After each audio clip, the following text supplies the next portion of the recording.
from Channel 7 Eyewitness News. We're coming on the air with some breaking news. You are looking at live pictures right now out of the White House. You can see President Trump right there as our camera settle down, and you can see New York City Mayor-elect Zohran Mamdani standing there with him. The two have just met. Thank you very much. We've just had a great meeting, a really good, very productive meeting. We have one thing in common. We want this city of ours that we love to do very well. And I wanted to congratulate the mayor. He really ran an incredible race against, a lot of smart people, starting with the early primaries against some very tough people, very smart people. And he beat them easily. And I congratulated him. And we talked about some things in very strong common, like housing and getting housing built, and food and prices, and the price of oil is coming way down. Anything I do is going to be good for New York. If I can get prices down, it's good for New York.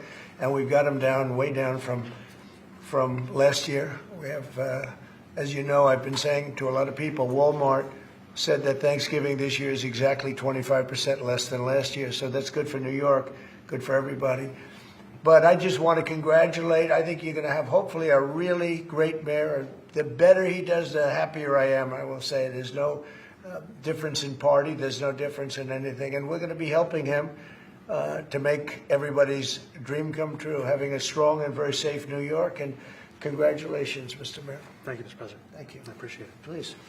I appreciated the meeting with the president, and as he said, it was a productive meeting focused on a place of shared admiration and love, which is New York City, and the need to deliver affordability to New Yorkers, the 8.5 million people who call our city their home, who are struggling to afford life in the most expensive city in the United States of America.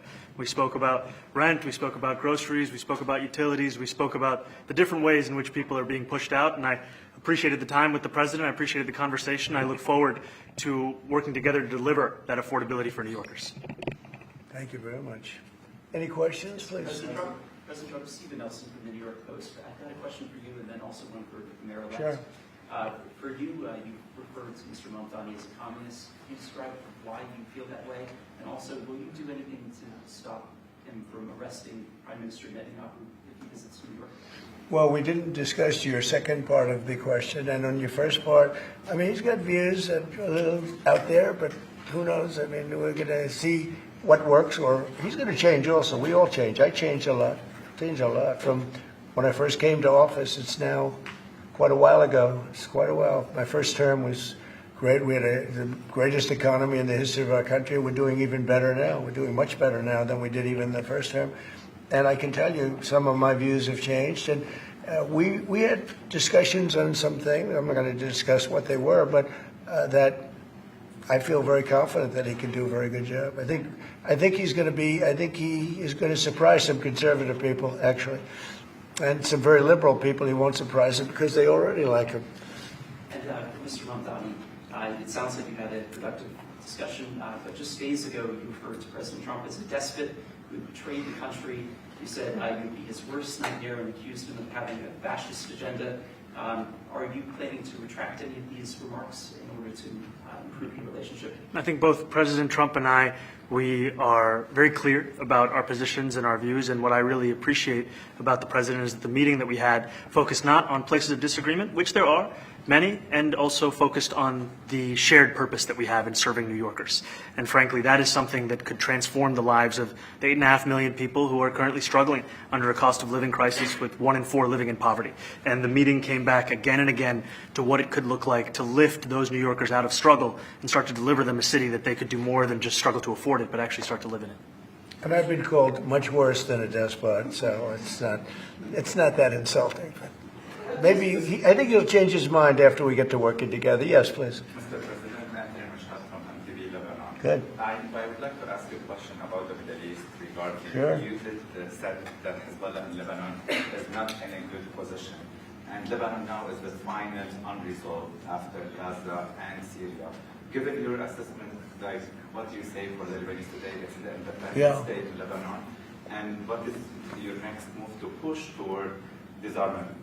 Sure. Well, we are pushing for total disarmament of Hamas and, frankly, everybody else. And we actually have peace in the Middle East. As you know, the King of Saudi Arabia just left yesterday. We had some great meetings, and he's made a contribution toward the United States of more than $1 trillion. We have now over $20 trillion coming in. No country has ever had anything like that, not even close. If you go to 2 trillion or 1 trillion, it's a lot. We have 20 or 21 trillion dollars. I think that Hezbollah has been a problem in Lebanon, big problem. We're working with Lebanon. We're working with everybody in the Middle East. That's another thing I think we have in common. We want to see peace in the Middle East, and we actually have now, for the first time, peace in the Middle East after 3,000 years. And now we're going to refine it, and I think you're going to see some very positive things happen. There is a potential to invite the Lebanese president. Oh, sure. Oh, I would do that, yeah, absolutely. And if the mayor would like to be here for that meeting, because I know he feels very strongly. I think you feel very, very strongly about peace in the Middle East. I think we desperately want it, and that's something that I shared with the president, that when I spoke to New Yorkers who had voted for the president last November on Hillside Avenue and Fordham Road, I asked them why. I heard again and again 2 major reasons. One was that they wanted an end to forever wars. They wanted an end to the taxpayer dollars we had funding violations of human rights, and they wanted to address the cost of living crisis. And I appreciated the chance to discuss both of those things. He said a lot of my voters actually voted for him, and I'm okay with that. I'll do that. I'll sign it. Give it to me. I'll sign it in a minute. That's pretty good. Mr. President, Yeah, please. you threatened to send federal troops to New York City. You both have differences when it comes to ICE agents in New York City. Mr. Mamdani, you called ICE a rogue government entity. I wonder how you reconcile your differences on both of those issues. Well, I think we're going to work them out, and I think that if we have known murderers and known drug dealers and some very bad people, you know, we want to get them out. And the mayor wants to have peace. We discussed this at great length, actually, maybe more than anything else. He wants to have a safe New York. Ultimately, a safe New York is going to be a great New York. If it's not safe, no matter how well we do with pricing and with anything else, we can talk about anything you want. If you don't have safe streets, it's not going to be a success. So we're going to work together. We're going to make sure that if there are horrible people there, we want to get them out. I think he wants to get them out, maybe more than I do. So we'll work together. We discussed it at great length. Yes, please. Yeah, 2 questions, if I may. One for you, Mr. President, from WABC in a second. But first of all, for the mayor-elect. You're both from different parts of the political spectrum. You're both populists, though. And I just wonder to what extent the president's campaign style, his techniques, his social media use inspired any part of your campaign? Well, I actually told the president that, you know, so much of the focus of our campaign has been on the cost of living crisis. And when we asked those New Yorkers who had voted for the president, when we saw an increase in his numbers in New York City, that came back to the same issue: cost of living, cost of living, cost of living. And they spoke about the cost of groceries, the cost of rent, the cost of Con Ed, the cost of childcare. And too often politicians are looking to lecture to New Yorkers what they should care about as opposed to listen. And when we spoke to those voters who voted for President Trump, we heard them speak about cost of living. We focused on that same cost of living, and that's where I am really looking forward to delivering for New Yorkers in partnership with the president on the affordability agenda. And I think we have to work a little bit. We talked about Con Edison. We have to work a little bit on getting the prices, because, you know, we've gotten fuel prices way down, but it hasn't shown up in Con Edison.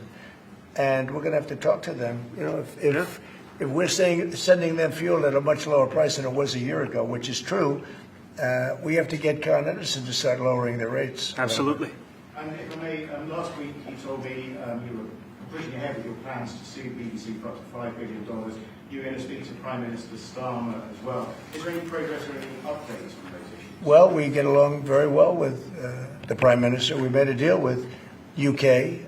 I like him. He's a fine person. And, you know, I think they have some big energy problems. You know, they've got windmills all over the place. They're going to have to start using other methods because their energy is out of control. Talking about in the UK, it's out of control. And he's got that problem. He's got a big immigration problem, as you know, and he's got a big energy problem. And we talk about it. He's a good man. Prime Minister's a good man. You had a chance to speak this week. I haven't spoken this week. Mr. President, have you spoken to President Zelensky, or do you intend to Who? speak to President Zelensky about your plan? Did you meet with him?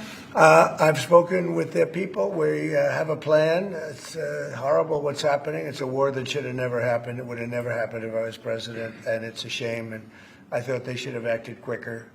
But it's a cold winter, and a lot of the A lot of you talk about utilities, but a lot of the big energy producing plants have been under attack, to put it mildly, to put it nicely.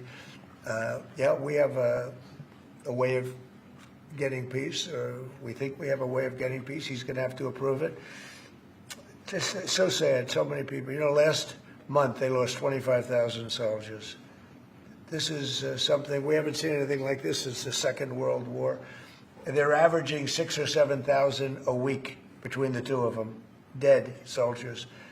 And it goes on, and I think they're getting reasonably close, but I don't want to predict. I would have said that would have been one of my early ones. I did 8 peace deals of countries, including in India, Pakistan.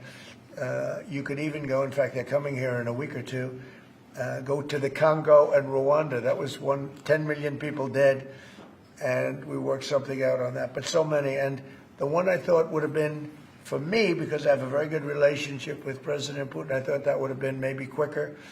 But it does take 2 to tango. And now you just see all the death.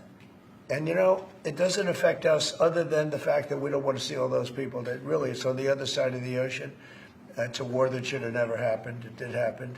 I blame the person also sitting right behind this desk. This is a war that should have never happened, and it wouldn't have happened if I were president. But we're trying to save a lot of lives. They're losing 25, think of that, 25,000 lives over the last short period of time. That's Ukrainian and Russian, and it's a shame. What happens if President? I want to ask the mayor-elect about a House resolution just passed overwhelmingly to condemn socialism, including with 86 Democrats, all of House Dem leadership, and the minority leader, Hakeem Jeffries, despite his endorsement of you. What's your reaction to that? I have to be honest with you, I focused very little on resolutions. Frankly, I've been focusing... Condemn socialism. I understand. I think the focus is on the work at hand. I can tell you I am someone who is a democratic socialist. I've been very open about that. And I know there might be differences about ideology, but the place of agreement is the work that needs to be done to make New York City affordable. That's what I look forward to. And I want to clarify your answer to Stephen Nelson. Mm-hmm. He asked about your comment calling the president a fascist. And your answer was, both President Trump and I have been clear about our positions and our views. Mm-hmm. Are you affirming that you think President Trump is a fascist? I've spoken about... That's okay. You can just say yes. Okay. Okay. Yeah. It's easier. It's easier than explaining it. I don't mind. And Mr. President, I wanted to ask you also about this Ukraine plan. Yeah. President Zelensky said today that his country would risk either giving up a partner or giving up its dignity. There's been criticism that this deal... You mean he doesn't like it? It's unclear. He was sort of Well, pretending... he'll have to like it, and if he doesn't like it, then, you know, they should just keep fighting, I guess, you know. The suggestion that you made, though, was that if he doesn't accept it, that the U.S. would pull back its support for Ukraine. Is that Well, at some accurate? point, he's going to have to accept something. You know, he hasn't accepted. You remember right in the Oval Office not so long ago, I said, you don't have the cards. Don't forget, I inherited this war. I would have never, this war never would have happened. I inherited this war. And I thought he should have made a deal a year ago, 2 years ago. The ultimate deal would have been if it never started. That would have been the good deal. That could have been done, too, if you had the right president, but you didn't have the right president. Mr. President, cost of living is something that you and Mr. Mamdani seem to agree on. Right. Democrats have run New York City for a long time, Mr. Mamdani. Do you see Democrat policy specifically as being a problem? And I'd like that to be a question that both of you could answer in New York City. Look, I think that there are many things in our city where we have to own the responsibility of it, things that existed long before the president was the president. And those are also part of the message of our campaign, was to take on a broken politics of the past. And I ran against a number of candidates who represented different versions of that past. And what we found time and again is that working people were left behind in the politics of our city. And what we're looking to do is put those people right back at the heart of our politics so that we don't have a situation where we're in the wealthiest city in the history of the world, and yet 1 in 5 can't even afford $2.90 for a Metro card. You know, we had some interesting conversation, and some of his ideas really are the same ideas that I have. But a big thing on cost, you know, the new word is affordability. Another word is just groceries. You know, it's sort of an old-fashioned word, but it's very accurate. And they're coming down high. They were you know, we had, both of us, we had the highest inflation in the history of our country the last 4 years under the Biden administration, and we've got inflation down now to a normal number. It's going to go even a little bit lower than that. Katie, do you have something in a bit? Mr. President, thank you so much. Mr. Mamdani often talks about New York City being covered by international law, that they will follow international law. Doesn't often talk about the U.S. Constitution. What is your response to that? Well, I don't know what you're referring to in terms of it could be covered by international law, local law. It's covered by a lot of laws, but it's covered by U.S. law. Are you referring to anything in particular? You just said that they're a city that endorses and enforces international law. Is that at odds with? No, I don't know. Would you want to respond to Yeah, I think what I've shared with the president is our desire to not only follow the laws of our own city, laws that protect New Yorkers, but also a desire for consistency in our politics across the board. And that's something that we've talked about and something that I know many New Yorkers want. We discussed ICE and New York City, and I spoke about how the laws that we have in New York City allow for New York City government to speak to the federal administration for about 170 serious crimes. The concerns that many New Yorkers have are around the enforcement of immigration laws on New Yorkers across the 5 boroughs, and most recently we're talking about a mother and her 2 children, how this has very little to do with what that is. what we did is we discussed crime. More than ICE per se, we discussed crime. And he doesn't want to see crime, and I don't want to see crime. And I have very little doubt that we're not going to get along on that issue. He wants to, and he said some things that were very interesting as to housing construction, and he wants to see houses go up. He wants to see a lot of houses created, a lot of apartments built, etc. And you know, we actually people would be shocked, but I want to see the same thing. Mr. Mamdani, anti-Israel protesters. Jack? Mr. President, I want to know one of the policies as well that Mayor-elect Mamdani talked a number of times about on the campaign was shifting the tax burden for property taxes from what he called minority communities to white-based communities and putting more taxes on white people. I also noticed that in your acceptance speech you didn't mention anything about America or Christians or white people in general, and so I didn't know if that was one of the policies that you guys had spoken about. We focused on affordability. We focused on the cost of living crisis. What I will say is that I am very much interested in property tax reform, because what we see right now in New York City is a system that is so inequitable that it can't even stand up in court. And the president and I spoke about the importance of not only building more housing, but also making sure that regulation of housing is something that is manageable to actually get through and not the cause of yet another weight that we see in our But to city. be clear, you're continuing this idea of race-based property taxes. No, to be very clear, That's what you said. no, the use of the term was a description of neighborhoods, not a description of intent. So you intend to tax the whiter neighborhoods more? No, we intend to create a fair property tax system because we want a New York City that is not only fair and equitable, but also one that every New Yorker can afford. Mr. Mamdani, anti-Israel protesters just targeted Please, God. Mr. Mamdani, anti-Israel protesters just targeted a synagogue in New York. Are you concerned about Jewish New Yorkers feeling welcome and safe in the city? And President Trump, you threatened to cut off federal funding to New York City. What policies would prompt you to do that? Would that be city-run grocery stores? Would it be something else? Well, I think if we didn't get along, whether it's cut off or just make it a little bit difficult or not give as much, we want to see, I use the term, we don't want good money going after bad. And we don't want that to happen. I don't think that's going to happen. I did say that, subject to what policies are being set. We had a meeting today that actually surprised me. He wants to see no crime. He wants to see housing being built. He wants to see rents coming down, all things that I agree with. Now, we may disagree how we get there. The rent coming down, I think one of the things I really gleaned very much today, he'd like to see him come down, ideally, by building a lot of additional housing. Yeah. That's the ultimate way. He agrees with that, and so do I. But if I read the newspapers and the stories, I don't hear that. But I heard him say it today, and I think that's a very positive step. No, I don't expect. I expect to be helping him, not hurting him. A big help, because I want New York City to be great. Look, I love New York City. It's where I come from. I spent a lot of years there. Now I'm right here. We took a big setback with the mayor that we had, Dave de Blasio. I thought it was a tremendous setback for the city. I think this mayor can do some things that are going to be really great. Mr. President, Okay, how about you? Go ahead, please. You're a billionaire. You have a different address nowadays than you used to, but you used to call New York City home.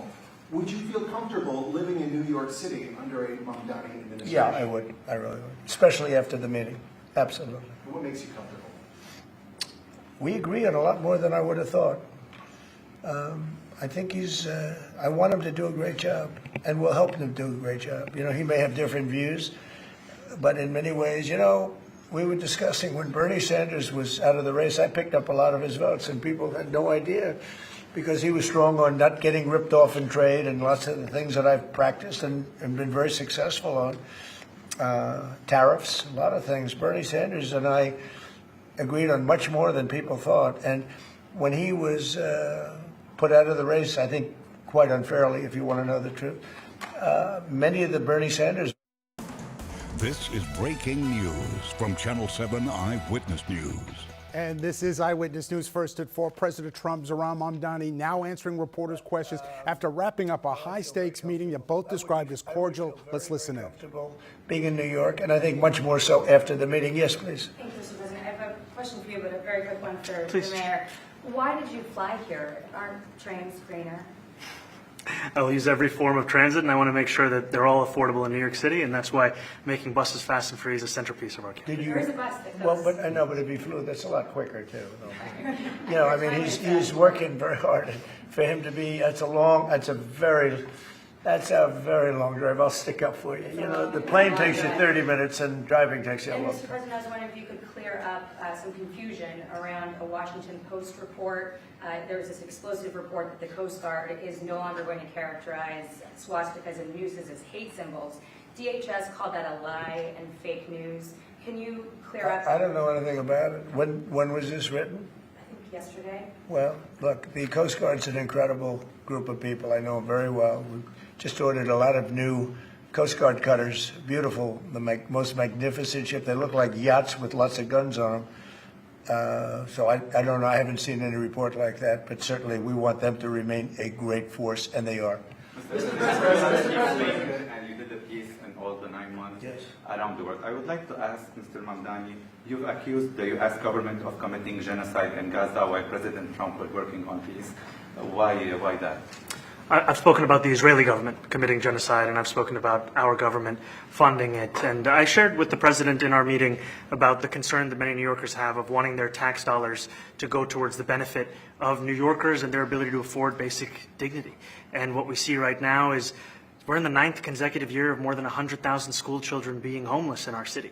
And there's a desperate need not only for the following of human rights, but also the following through on the promises we've made to New Yorkers. And I appreciated the meeting we had and the work that we can do. Do you agree that President Trump did do a peace and work hard to make the peace? Because he worked hard to do the peace in the Middle East and everywhere. Do you agree with that? I appreciate all efforts towards peace, and I shared with President Trump that when I spoke to Trump voters on Hillside Avenue, including one of whom was a pharmacist that spoke about how President Trump's father actually went to that pharmacy not too far from Jamaica Estates, that people were tired of seeing our tax dollars fund endless wars. And I also believe that we have to follow through on the international human rights, and I know that still today those are being violated, and that continues to be work that has to be done no matter where we're speaking of. Mr. President, Thank you, Mr. President. Do you view the mayor-elect as the true leader of the Democrat Party? And do you think Leader Schumer's and Leader Jeffries, have to follow his lead? Well, look, I hope they have great leaders. This is a man that right now I think is focused on New York City. I really think he has a chance to do a great job. We're going to help him, but I really think he has a chance to do a great job. But I'll let you answer that. You consider yourself the leader of the Democrats? I think it's more appropriate for him. I consider myself the next mayor of New York City, and I keep my horizons firmly on New York City, and I appreciate the meeting with the president, which focused again on the 5 boroughs and whether New Yorkers could afford to live there. By the way, being the mayor of New York City is a big deal. Absolutely. I always said, one of the things I would have loved to be someday is the mayor of New York City. Being the mayor of New York, and especially now, because I think you're at really a turning point, one way or the other. You could go great, or it can go in a different direction. And I think you really have a chance to make it great. I appreciate what you're saying. Mr. President, you say you love New York City. Mr. Mamdani, does New York City love President Trump? New York City loves a future that is affordable, and I can tell you that there were more New Yorkers who voted for President Trump in the most recent presidential election because of that focus on cost of living, and I'm looking forward to working together to deliver on that affordability agenda. I got a lot of votes. One more. Go ahead. One or two more. Go ahead. I tell you, the press has eaten this thing up. You know, I've had a lot of meetings with the heads of major countries. Nobody cared. This meeting that you people have gone crazy. You know, outside you have hundreds of people waiting. This is just a small little group. For some reason, the press has found this to be a very interesting meeting.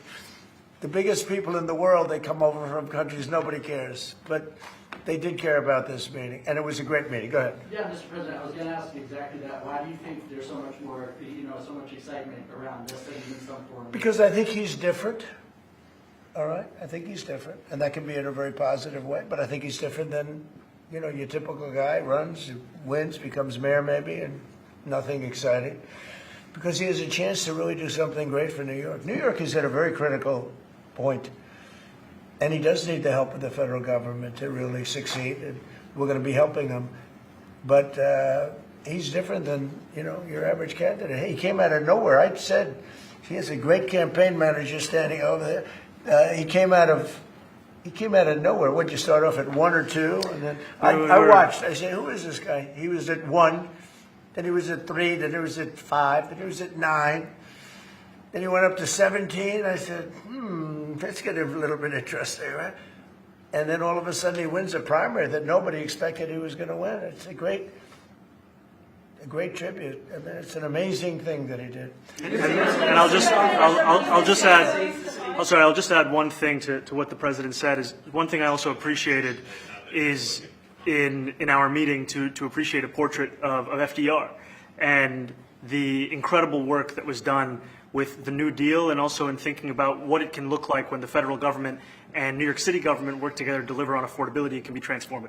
We have a great portrait of FDR that I found in the vaults that was missing for years. I found it, and I put it up. He's a Democrat, to the best of my knowledge. He's a Democrat. And when the mayor saw that portrait, he said, "Sir, do you mind if I have a picture taken by that portrait?" It's an amazing portrait. I hope the picture comes out good. But it's an amazing portrait in the cabinet room. So he's a big fan of the New Deal, I guess, and of FDR. Yes, ma'am. Thank you, Mr. President. You said that you both spoke about crime. Yeah. There are many police officers set to come off the rolls at the end of this year in New York City. Are you going to allow those police to be replaced with police officers, actual cops? And are you going to require that happens? Would there be some consequence? Well, I hope it happens, but again, that's going to be ultimately the mayor's decision. What's your answer? Is that I look forward to delivering public safety with the NYPD, and I've said over the course of our campaign that we have the number of police officers today. They are the ones that's budgeted about 35,000 headcount. And I think the key thing is that we have to make it easier for police to focus on police work, not ask them to respond to 200,000 mental health calls a year. So is that a reduction from what you're at right now? Are you committing to maintaining the same level of cops? I've committed over the course of the campaign to maintain the 35,000. That's the headcount that we had through the campaign. And not replace them with caseworkers, social work? No, I've said that's the headcount that we want. What we need to do is make sure they can focus on serious crime. And he just retained a great police commissioner, I believe, right? Yes, we did. Commissioner Fish. If the newspapers are correct. That one they're correct about. He retained, I think, somebody that is she's a good friend of some of the people in my family, of Ivanka, and they say she's really good, really competent, and he just retained her, so that's a good sign. Are there still topics that you see that you're disagreeing on in the future, and do you think you'll have more meetings like this? There will be topics that we disagree on. I think we'll probably come to a conclusion, and ultimately he'll convince me, or I'll convince him. It's for the good of New York. Ultimately, it's for the good of New York. I don't care about affiliations or parties or anything else. I want to see if this city could be unbelievable, if he could be a spectacular success, I'd be very happy. Do you think you guys will meet more in the future, too? Excuse me? Do you think you'll meet again in the future, throughout the administration? I think we will. I think we will. I hope we do. I enjoyed the meeting. We had a great meeting. Please. Mr. President, Republican Elise Stefanik has campaigned multiple times by calling Zohran Mamdani a jihadist. Do you think you're standing next to a jihadist right now in the Oval Office? No, I don't, but she's out there campaigning, and, you say things sometimes in a campaign. Isn't that sort of She's a very capable person. but you really have to ask her about that. But I don't particularly. I think I met with I met with a man who's a very rational person. I met with a man who really wants to see New York be great again. And I can say again, because New York was great. You know, when I came down to Washington initially, the city was so hot. It was doing great. We were having some telltale signs of problems. We had a mayor that was not doing a great job, but still, it was moving along. And it went bad. It really went, pretty bad. And I think it's been at lower points, but it went pretty bad. I think he can bring it back. Now, the question is, will he bring it back all the way? Will he bring it back greater than ever before, which is, I guarantee, that's his wish. I think he wants to make it greater than ever before. And if he can, we'll be out there cheering. I'll be cheering for him. Okay? Thank you very much, everybody. You chose not to answer the question about the city hall protest. Thank you very much. You have been listening to President Trump and rooting out anti-Semitism across New the York five City boroughs and Mayor-elect protecting Jewish New Yorkers Zohran in every New Yorker Mamdani, called City Hall. who have just wrapped up a joint news conference in the Oval Office after their first and very highly anticipated meeting at the White House. And I think love fest. Well, I'll tell you, a lot of political pundits probably never expected this would be the outcome. It was not just cordial. You saw President Trump actually complimentary to a man that right during the campaign, they had been completely on opposite ends and adversaries, to say, and put it mildly, in terms of the things that they said about each other. Yeah, the president's saying that Zohran Mamdani, quote, I think he's different than your average candidate, very rational, that they share a purpose of making sure that New York City and New Yorkers are put in the best situation. They discussed cost of living, affordability, ICE coming into New York City, troops in New York City, the Middle East, housing and crime. They hit on a number of topics. Now, they admitted that they're not going to see eye to eye on every topic, but the question now is, how long will this honeymoon last? Let's get into NJ Burkert, who is live right now outside the White House, watching this entire meeting and this press conference as well, and bring him in on this. NJ? Yeah, that's right, Dave. That's a very good question. The other question I have is, what is Mamdani actually getting out of this? Did he walk away with a list of promises from the president besides his promise to work with him? But there is no question about it. This was one jaw-dropping hour in the Oval Office this afternoon. Any concern, Dave, that this meeting was going to go sideways was put to rest in just the past few minutes. One quote from President Trump, I think, explains all of this and really encapsulates it very well. He says, I expect to be helping him, not hurting him. It really was an extraordinary meeting, a remarkable development, given that these two men had been going at each other for the better part of 6 months.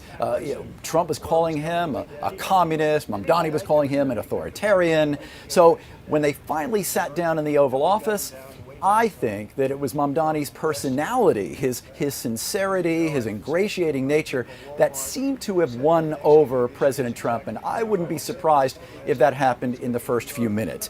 Let's talk about what they talked about. The key issue for Mamdani throughout the campaign, and probably in this meeting, was the issue of affordability. Here's how it went. We're going to be helping him to make everybody's dream come true, having a strong and very safe New York. And congratulations, Mr. Mayor. Thank you, Mr. President. Thank you. I appreciate it. Please. I appreciated the meeting with the president, and as he said, it was a productive meeting focused on a place of shared admiration and love, which is New York City, and the need to deliver affordability to New Yorkers, the 8.5 million people.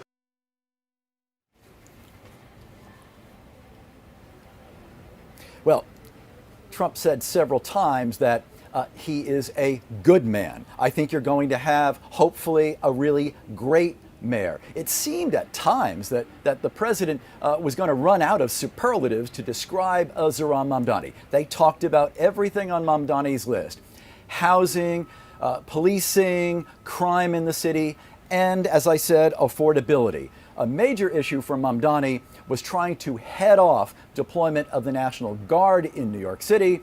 Here's how that part of the conversation went.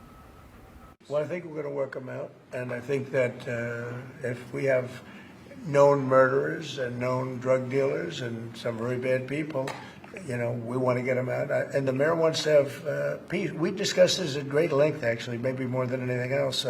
He wants to have a safe New York. Ultimately, a safe New York is going to be a great New York. If it's not safe, no matter how well we do with pricing and with anything else, we can talk about anything you want. If you don't have safe streets, it's not going to be a success. So we're going to work together. We're going to make sure that if there are horrible people there, we want to get them out. I think he wants to get them out, maybe more than I do. So we'll work together. We discussed it at great length.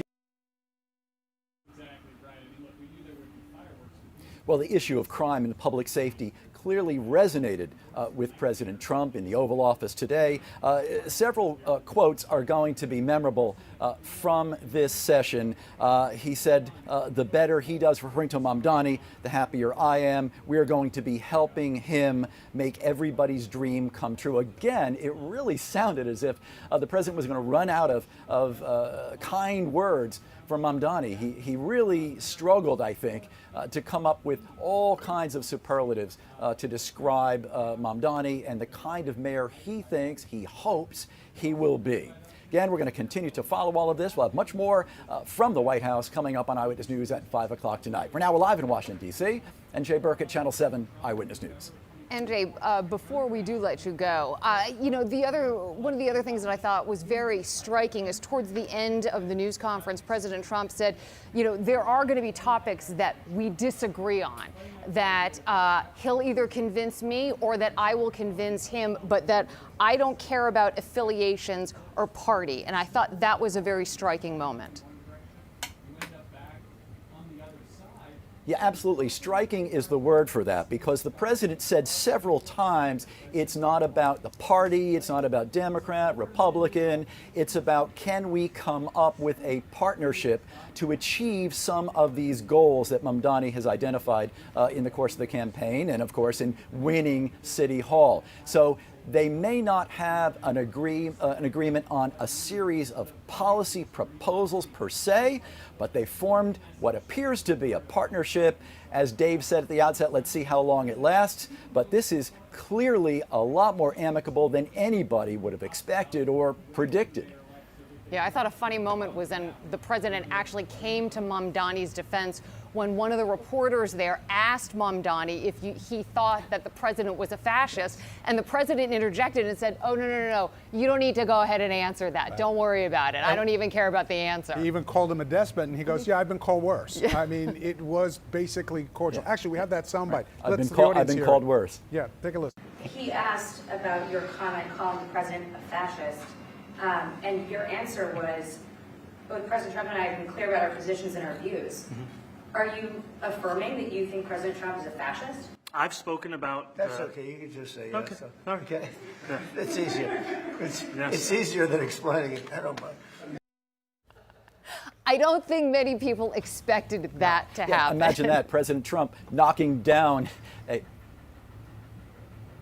President Trump knocking down a question from perhaps one of his own partisans. So again, like a lot of this could not have been anticipated or really expected. So did it go sideways? Absolutely not. It went in the other direction, and it would appear to be that the beneficiaries of this, at least so far, are the people of New York.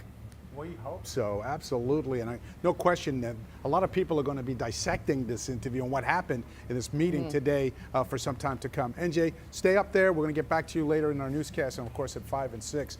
We have a live camera right outside the White House right now. In moments, Mamdani is expected to address reporters who were not part of the White House press corps. But let's bring in ABC News political director Avery Harper.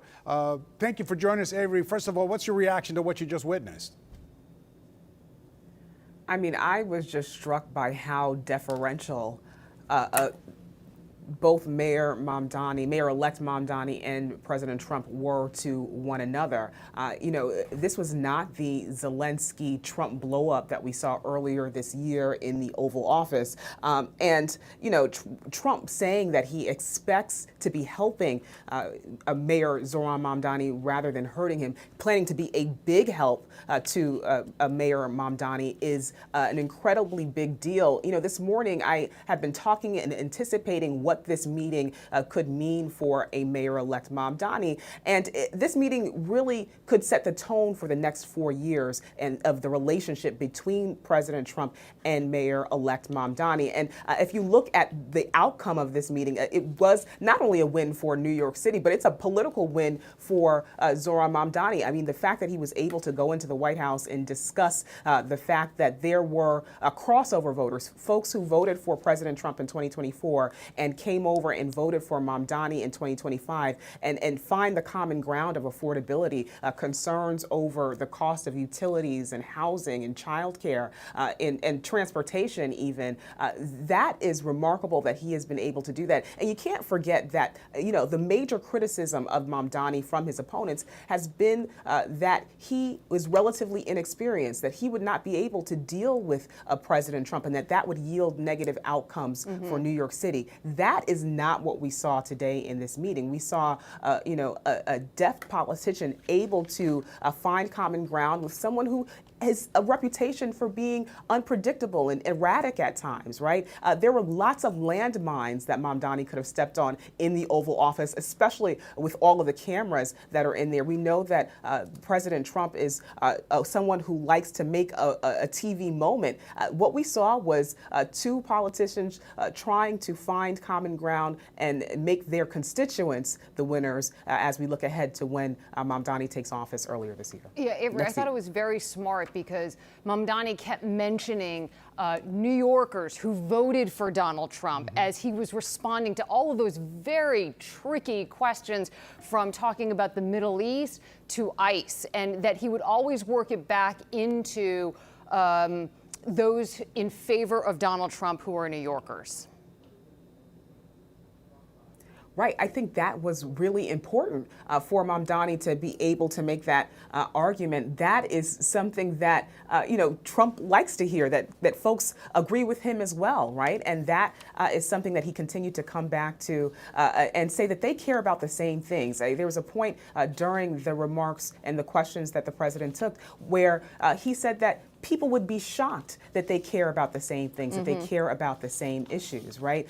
There's a lot of folks on the other side of the aisle, on the Democratic side of the aisle, who, readily attack President Trump, and he responds with, with ire, with fire, even. And this is not what the strategy was for Mamdani as he came into the Oval Office to speak with President Trump about issues that he cared about. So, again, I think this is a real political win for Mamdani before he even, sets foot in Gracie Mansion. And he did not abandon his values, right? He was able to continue to say that there are differences that Mamdani and Trump will have as he takes office and as he starts to govern the city. I mean, he even mentioned the fact and did not shirk away from the fact that he is a democratic socialist in the Oval Office, right? And so that's something that I think that his supporters will be able to be happy about, and those who are supporters of President Trump may be able to look at Mamdani and give him the benefit of the doubt or a chance as he comes into office and see what he might be able to do